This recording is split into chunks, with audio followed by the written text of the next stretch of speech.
आज हम पढ़ेंगे छत्तीसगढ़ के मध्यकालीन इतिहास में कांकेर के सोमवंश के बारे में। कांकेर के सोमवंशी शासकों की यदि हम बात करें, इनका शासनकाल 13वीं से 14वीं शताब्दी के मध्य रहा। इनका शासन क्षेत्र नाम से ही स्पष्ट है, कांकेर के सोमवंशियों का शासक क्षेत्र जो है कांकेर रहा। इसके संस्थापक थे सिंहराज।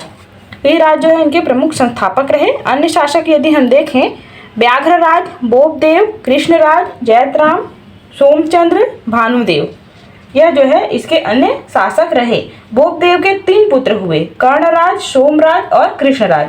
कर्णराज, सोमराज व कृष्णराज जो है बोपदेव के 3 पुत्र थे कांकेर के सोमवंशी शासकों में। कांकेर के सोमवंशी शासकों की जानकारी की यदि स्रोत हम बात करें, इनकी जानकारी हमें सिहावा ताम्रपत्र लेख, जो कि कर्णराज के समय सिहावा ताम्रपत्र लेख प्राप्त है, उससे जानकारी प्राप्त होती है। तहनका पाल ताम्रपत्र, पत्तर, पंपराज, कांकेर अभिलेख, भानुदेव अभिलेख, तो ये सभी अभिलेखों से जो है कांकेर के सोमवंशी शासकों की जानकारी हमें प्राप्त होती है। ये सभी अभिलेख जो है 1242 ईस्वी संवत के हैं। इसमें कांकेर के सोमवंशी राजाओं की वंशावली जो है प्राप्त हुई। कांकेर के सोमवंशी शासक की यदि हम बात करें, पहले है सिंहराज जो कि संस्थापक है। इसके पश्चात आए व्याघ्रराज, व्याघ्रराज के पश्चात आए बोपदेव। बोपदेव के 3 पुत्र थे, कर्णराज, कृष्णराज व सोमराज। कर्णराज से जानकारी हमें सिहावा ताम्रपत्र से प्राप्त होती है। तो बोपदेव के 3 पुत्र हुए, कर्णराज, कृष्णराज व सोमराज। अगले शासक थे कृष्णराज। इसके पश्चात आए जयतराज, जयतराम, सोमचंद्र, भानुदेव। कांकेर शिलालेख से प्राप्त जानकारी भानुदेव। तो ये सभी जो है कांकेर के सोमवंशी प्रमुख शासक थे। तहनका पाल ताम्रपत्र से ज्ञात होता है कि बोपदेव के समय कांकेर को सोमवंशी राज्य की 3 शाखाएं हो गई थी। इस समय जो है 3 शाखाओं में बढ़ चुके थे, प्रथम शाखा, द्वितीय शाखा व तृतीय शाखा। प्रथम शाखा की जानकारी सिहावा अभिलेख, जो कि कर्णराज से संबंधित जानकारी सिहावा अभिलेख से प्राप्त हुई, प्रथम शाखा।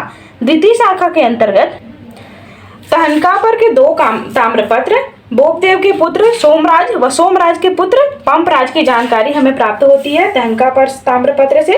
पंपराज के गौदान का उल्लेख उसमें किया गया है, तो गौदान के उल्लेख की जानकारी पंपराज की द्वितीय शाखा से प्राप्त होती है। जो है तहनकापर से प्राप्त 2 ताम्रपत्र से इनकी जानकारी प्राप्त हुई।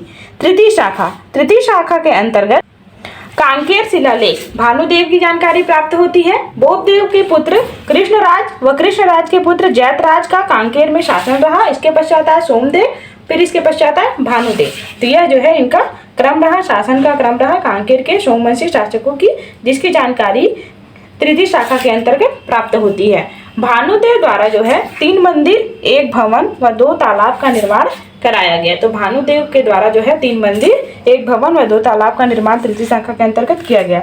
तो यह जो है तहनकापाल ताम्रपत्र के अनुसार 3 शाखाओं में बटा हुआ मिलता है कांकेर का सोमवंश। इसके पश्चात हम पढ़ेंगे बस्तर के छिंदक नागवंशी शासकों के बारे में। इस संदर्भ में PDF यदि आपको प्राप्त करना हो तो डिस्क्रिप्शन में टेलीग्राम लिंक अवेलेबल है, वहां से आप PDF प्राप्त कर सकते हैं।